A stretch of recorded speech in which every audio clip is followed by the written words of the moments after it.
da ditadura, chamava-se Mobral, né? Que era o movimento de Mobral, não sei se... Então havia uma disputa aí, eu acho que Paulo Freire teve um papel fundamental nesse processo, e aí surge, né, uma ideia, né, que vai depois mobilizar todos quem lida com a questão da alfabetização, vai colocar em prática, né, o que se chama conscientização. Surge a palavra conscientização, né, a partir de toda a literatura que Paulo Freire aqui no Recife já estava colocando em prática. Então nós somos parte, vamos dizer assim, de um movimento dentro da Igreja Católica, depois a gente vai sair para a AP, mas dentro da Igreja Católica com a ideia de conscientizar, né? Então o que eu discuto, em termos do meu olhar, a partir daí, o que significava conscientizar, que era uma palavra que cabia qualquer coisa, inclusive a ideia de cultura.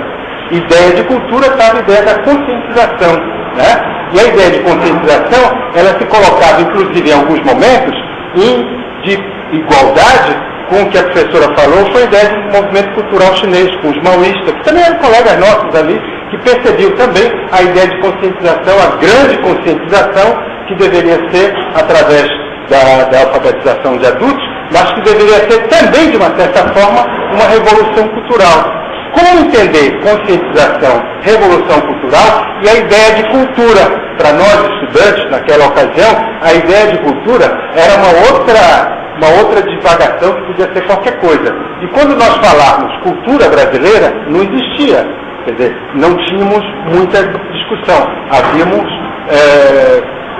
algumas estratégias, algumas coisas, mas a ideia de cultura brasileira, e se a gente for ler, né, quais eram os ideais, né, estávamos divididos em posições bastante, algumas bem radicalizadas em relação à ditadura, né, pela luta armada, outros com essa posição de negociar, outros com a posição bastante da luta da guerrilha urbana, né. Então, a nossa discussão entre nós era justamente se posicionar. Você se posiciona de que lado?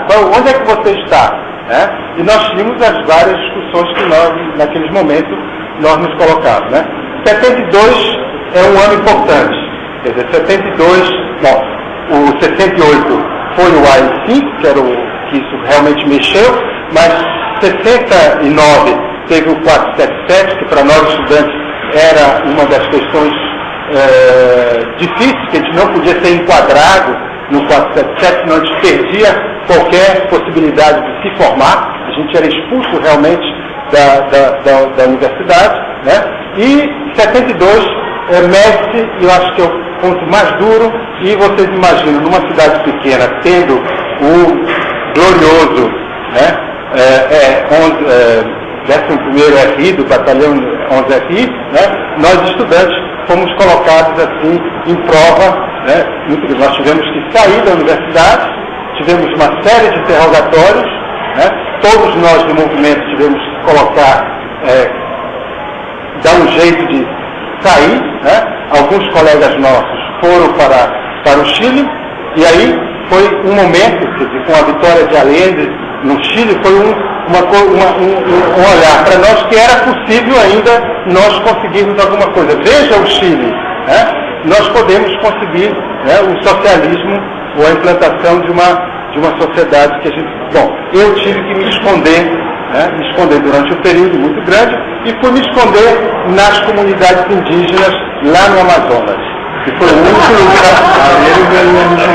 E os padres me colocaram, os padres então me chamaram, você vai ensinar português para os índios lá na Amazônia. Eu também achava que os índios deviam aprender português, numa boa, eu achava que os índios deviam fazer parte das classes, né? Eu não via os índios como uma etnia diferente, isso que não era discussão para nós, né? Essa discussão não passa, mas nós tínhamos que colocar isso, né? Bom, eu fico lá, um tempo, escondido, né? E ali eu vejo que o Brasil não é só o Brasil que a gente tinha no nosso mundo urbano, né? Eu descubro que existe, não é classe, né? A ideia de classe, de luta armada, mas a gente descobre que existe etnia, que existe uma identidade, e que existe culturas e que a cultura brasileira era pluriétnica, de uma certa forma. Né? Então essa questão a gente vai, né, ao sair da clandestinidade, né, eu viajo para a França, fico lá muitos anos, volto para o Brasil e continuo a trabalhar essa ideia de identidade, da identidade étnica, que de uma certa forma foi um descobrimento para nós, estudantes, e ao mesmo tempo, né, tentar entender, né, de que forma os movimentos de esquerda, né, no Brasil durante esse período podem ou associavam a identidade étnica como parte da luta estudantil, do movimento operário. Quer dizer, a etnia não fazia parte desse discurso. Tá?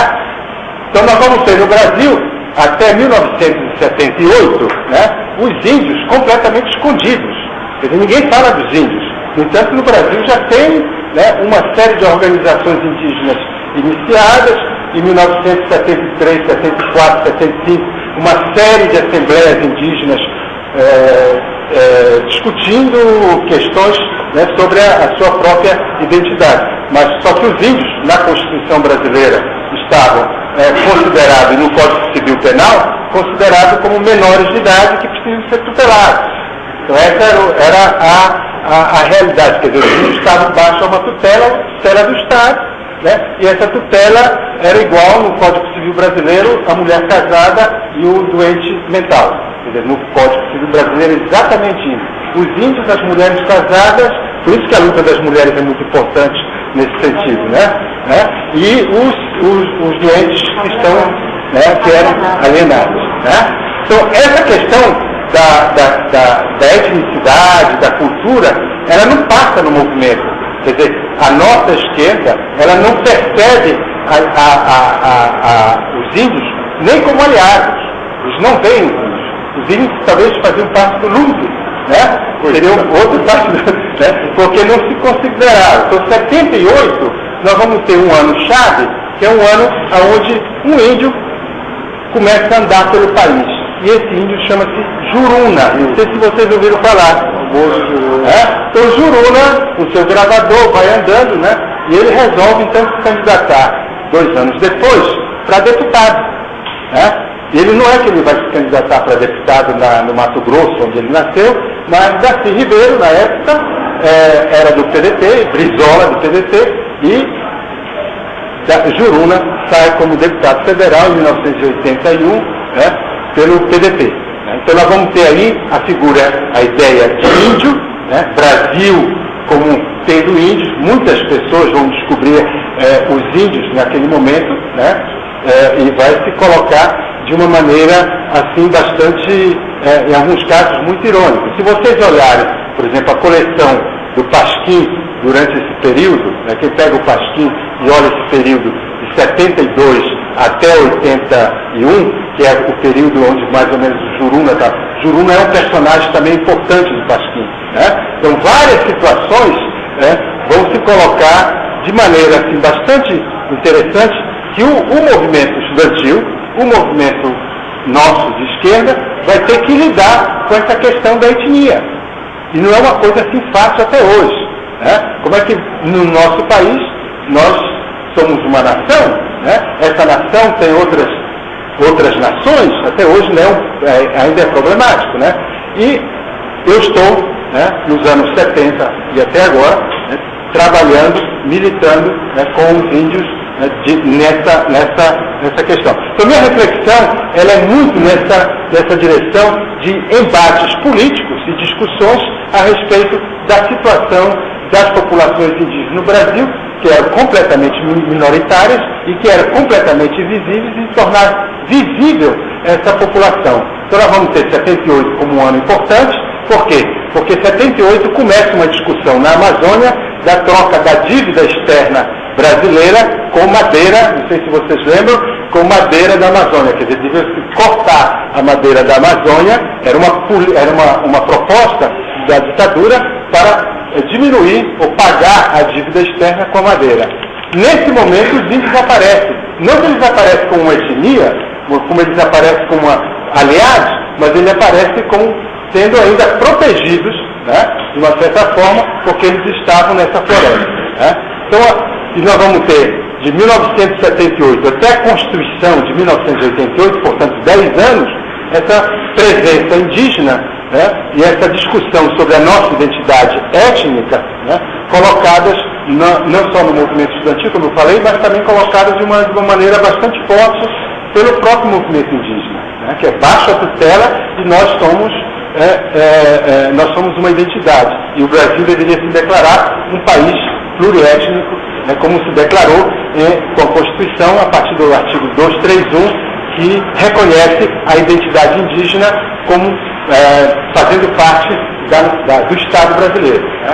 Então, eu acho que, falando assim muito rapidamente, bastante telegraficamente, né, um pouco para que a gente possa debater, que a questão, a noção, a ideia da cultura, ela não é muito bem resolvida no movimento estudantil, que elaboram as suas próprias estratégias.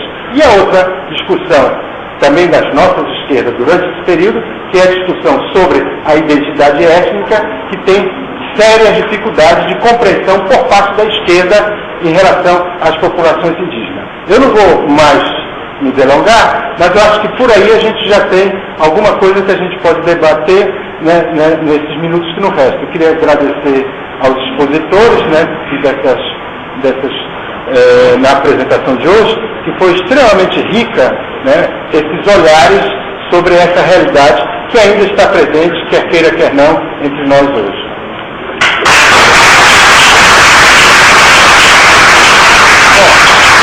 Então, eu não conheço o nome de todos vocês, então quem quiser falar podia levantar a mão e dizer o nome. Mateus. A gente vai juntar o bloco assim de 5 ou 6. Quem mais? Bruno vai falar? Bom,